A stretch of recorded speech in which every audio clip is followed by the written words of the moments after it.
Hello Capricorn, welcome to Gurumaa Hindi ज़ारो। और ये रीडिंग है इस बारे में कि क्या वो ये रिलेशनशिप कंटिन्यू करेंगे।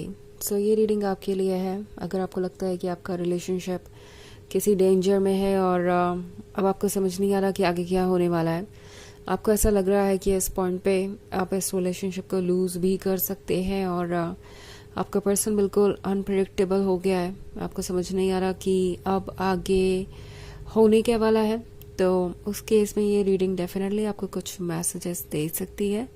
चलिए आगे बढ़ते हैं और देखते हैं क्या मैसेजेस है आपके लिए। Messages for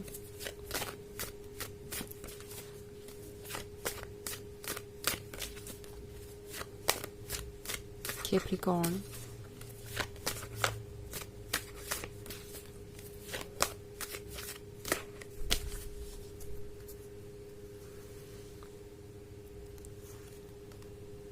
Ten of Swords, Judgment, Three of Swords, Knight of Wands, and the Tower. Okay. हमारे पास है Three of Swords. Three of Swords क्या होने का मतलब है, ये पर्सन जैसा लगता है किसी तरीके के पेन से गुजर रहा है और आप भी मे बी आपको ऑलरेडी ऐसा लग रहा है कि ये रिलेशनशिप ओवर हो चुका है। इवन इफ अगर आपने एक दूसरे से नहीं भी कहा है कि ये रिलेशनशिप ओवर हो चुका है या आप ब्रेकअप करना चाहते हैं, तो भी कहीं ना कहीं ब्रेकअप करने के लिए रीज़न बहुत सारे मुझे यहाँ पे दिखाई दे रहे हैं। एंड मुझे ऐसा लग रहा है कि अभी जो कुछ भी हो रहा है इस पे ना तो आप यकीन करना चाहते हैं ना ही ये पर्सन। ओके, ये पेनफुल है ये सोचना भी कि कोई ब्रेकअप हो सकता है इन द रियल सेंस। ये सोचना भी कि अब आप एक दूसरे को दोबारा कभी नहीं मिलेंगे या दोबारा उनके साथ रिलेशनशिप में नहीं आएंगे। तो ये जो रिलक्टेंस है चीज़ों को ठीक करने का या फिर यूँ कहे कि ट्रुथ को एक्सेप्ट करने का, दोनों में से कुछ भी पॉसिबल नहीं हो पा रहा है। ये वो पर्सन है जो इस रिलेशनशिप को कंटिन्यू करना चाहता है, बट देन जो भी वर्क करना है इसे कंटिन्यू करने के लिए वो ये नहीं करना चाहते। दूसरी तरफ अगर बात करें कोई क्लियर डिसीजन लेने की, लाइक ओके वर्क कर रहा है तो इस पे वर्क करें, नहीं तो इस रिलेशनशिप को छोड़ के आप दोनों आगे बढ़े। आप दोनों को ही कोई और मिल सकता है, लाइफ आगे चल जाएगी। ऐसा नहीं है कि आपको अगर वो नहीं मिले तो आप कोप अप नहीं कर पाएंगे। एंड उन्हें पता है कि आप दोनों चाहे तो किसी और को चूज कर सकते हैं और लाइफ मूव ऑन कर सकती है, but then at the same time कितनी इंटरेस्टिंग वो जिंदगी होगी जहाँ पे वो सिर्फ कॉम्प्रोमाइज ही कर रहे हो, क्योंकि आगे बढ़ सकते हैं बट होगा तो वो compromise he. In fact night of wands का कार्ड है, तो प्रोबेबली ये पर्सन फ्लर्ट कर रहा था या इन्होंने आपको थर्ड पार्टी जैसा फील करवाया है, या मे बी थर्ड पार्टी की वजह से आपको एक ऑप्शन की तरह फील कराया है। ये पर्सन बाउंड्रीज की रिस्पेक्ट नहीं कर रहा, और जब भी आप बाउंड्रीज उन्हें याद दिलाते हैं या उन्हें ये बताते हैं कि वो आपको किस तरीके से ट्रीट कर रहे हैं, आप उन्हें ये बताते हैं कि उन्हें क्या चेंज करना चाहिए, अपने अंदर किस चीज़ पे वर्क करना चाहिए, ये पर्सन इरिटेट हो जाता है शायद। चीज़ों को पॉजिटिवली देखने के बजाय, उनको एक फीडबैक की तरह देखने के बजाय, इम्प्रूवमेंट के लिए ये पर्सन उन चीज़ों को एक चैलेंज की तरह देख रहा है। इट्स लाइक कैप्रिकॉर्न मुझे बदलना चाहते हैं, कैप्रिकॉर्न को इसका हक नहीं है, कैप्रिकॉर्न को मुझे अनकंडीशनल लव देना चाहिए, मैं चाहे जो भी कर रहा हूँ या कर रही हूँ। कैप्रिकॉर्न को उन चीज़ों को इग्नोर करना चाहिए। एंड अगर कैप्रिकॉर्न मुझसे सच्चा प्यार करते हैं तो वो मुझे किसी भी तरीके से बदलना नहीं चाहेंगे। तो ये वो पर्सन है जो हर किसी को अपना फ्रेंड बना लेता है, बट फ्रेंड के नाम पे हमेशा ही बाउंड्रीज क्रॉस होती है, आपको ऐसा लगता है एटलीस्ट। एंड देन ये पर्सन आपसे ये कहने लगता है कि आप एक ओवर थिंकर है, आप कुछ ज़्यादा ही सोचते हैं, चीज़ें अज्यूम करते हैं और उनकी लाइफ को कॉम्प्लिकेटेड बना रहे हैं। तो ये सब कुछ जो हो रहा है वो बहुत ही ज़्यादा टॉक्सिक है। मे बी ये पर्सन आपको ये भरोसा दिलाना चाहता है कि आपको कंप्लेन ही करना छोड़ देना चाहिए, चाहे वो जो भी कर रहे हो आपको उसे एक्सेप्ट कर लेना चाहिए, और आपका शांत रहना ही इस रिलेशनशिप के लिए अच्छा होगा। अगर आप ये रिलेशनशिप चाहते हैं तो द टावर मोमेंट है, सो ऑब्वियसली इस पर्सन ने कोई अच्छा खासा रीज़न दिया है आपको इस रिलेशनशिप को ना कंटिन्यू करने का। इन्होंने आपका दिल तोड़ा है, ऐसे जैसे कि एक ही दिन में सब कुछ बदल गया हो, जैसे कि आपने किसी का ट्रुथ देख लिया हो और अब आपको लग रहा है जैसे कि आप हर वक्त धोखे में ही थे। इन्होंने आपको एक धोखे में ही रखा।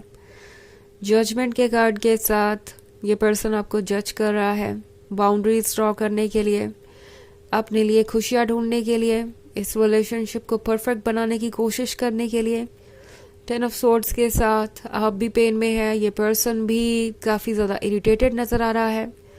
बट देन रियल सवाल ये है कि ये रिलेशनशिप किस कॉस्ट पे कंटिन्यू होगा अगर आप इसे कंटिन्यू करते हैं, क्योंकि ये पर्सन इस रिलेशनशिप को कंटिन्यू करना चाहेगा, बस अपनी तरफ से एफर्ट्स नहीं करना चाहते हैं कि आप कोई कंप्लेन ना करें, कोई क्वेश्चन ना करें। पर क्या ऐसे आप इस रिलेशनशिप को कंटिन्यू कर सकते हैं? ये सवाल आपकी सोल आपसे पूछ रही है। आपका हायर सेल्फ आपसे पूछ रहा है कि क्या आप अपने सेल्फ एस्टीम को सेक्रीफाइस कर सकते हैं इसके लिए। ओके, तो ये आपके लिए खुद से पूछना ज़रूरी है और तभी आप समझ पाएंगे कि आपको क्या करना है। हालांकि ये एक जनरल रीडिंग है तो ये सबसे रेजोनेट नहीं होगी। एनर्जी रिवर्स हो सकती है अगर आप क्रॉस वॉचर हैं। इसके अलावा अगर आप पिछले वीक की रीडिंग देखना चाहें तो उसका भी लिंक आपको डिस्क्रिप्शन बॉक्स में मिल जाएगा हमेशा की तरह। तो चलिए आगे बढ़ते हैं और देखते हैं और क्या मैसेजेस हैं आपके लिए। Messages for Capricorn, 4 of Pentacles, 5 of Pentacles, Page of Pentacles, 6 of Cups। Okay, सो हमारे पास है 5 of Pentacles। मैं फिर से थर्ड पार्टी वाली सिचुएशन देख रही हूँ। शायद आप इस पर्सन के फ्लर्टेशियस बिहेवियर से बहुत परेशान हैं एंड ऑब्वियसली कोई भी होगा, इसमें आपकी गलती नहीं है। सो अपने आप को ओवर थिंकर मत समझिए। चाहे ये पर्सन कितनी भी कोशिश कर रहा हो आपको ये समझाने की कि आपको अपने प्रिंसिपल्स कॉम्प्रोमाइज़ कर देने चाहिए, बाउंड्रीज ड्रॉ नहीं करनी चाहिए, आपको अपने अकॉर्डिंग ही आगे बढ़ना चाहिए। किसी के कहने से आपको फ़र्क नहीं पड़ना चाहिए कोई भी बात। आपके अपने विस्डम को आपको यूज़ करना होगा। 2 of Cups के साथ टैरो ये कह रहा है कि इस पर्सन को आपका साथ चाहिए, उन्हें अच्छी लगती है आपकी कंपनी भी, उन्हें वैलिडेशन पसंद है। पेज ऑफ पेंटिकल्स के होने का मतलब है कि ये पर्सन फिर से चाहेगा कि आप दोनों आगे बढ़ें, इस रिलेशनशिप को कंटिन्यू करें, क्योंकि 6 of Cups के साथ पुरानी बातें इन्हें अच्छे से याद है। इन्हें याद है आपका प्यार, आपका अटेंशन, और जानते हैं कि ये सब कुछ इन्हें कहीं और से नहीं मिलेगा। 4 of Pentacles के साथ ये पर्सन थोड़ा इनसिक्योर भी है, उन्हें नहीं लगता कि वो कमिटमेंट दे सकते हैं और फ्यूचर के चैलेंजेस अकेले डील कर सकते हैं। ओके, और इसीलिए ये सिचुएशन बहुत टफ है। सो चलिए देखते हैं आपके लिए ऑरेकल मैसेज क्या है।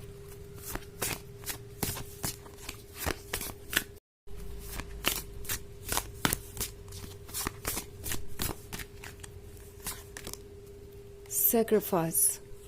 ओके, सैक्रिफाइस के होने का मतलब है कि ये पर्सन चाहे जो भी कह रहा हो या कर रहा हो, आपको ये सोचना चाहिए कि आपके लिए क्या इम्पोर्टेंट है। वो तो इस रिलेशनशिप को कंटिन्यू करना चाहेंगे, बट क्या आप ऐसे चल सकते हैं इन कंडीशंस के साथ जो उनकी है?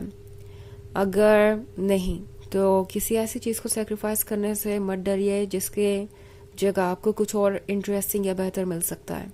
यूनिवर्स आपसे कह रहा है कि ये आपको बस सैक्रिफाइस जैसा लग रहा है, मगर आप एक्चुअली नेगेटिविटी को अपने लाइफ से निकाल रहे हैं। अगर आप उन चीज़ों को गुड बाय कहते हैं जो आपके लिए टॉक्सिक हो गई है, आपको सैक्रिफाइस इसलिए लग रहा है क्योंकि आप इमोशनली इस टॉक्सिसिटी से अटैच्ड हैं। तो ये है रीडिंग इस बारे में कि क्या वो इस रिलेशनशिप को कंटिन्यू करेंगे। आई होप आपको अच्छी लगी होगी। Thanks for watching. Till next video, bye.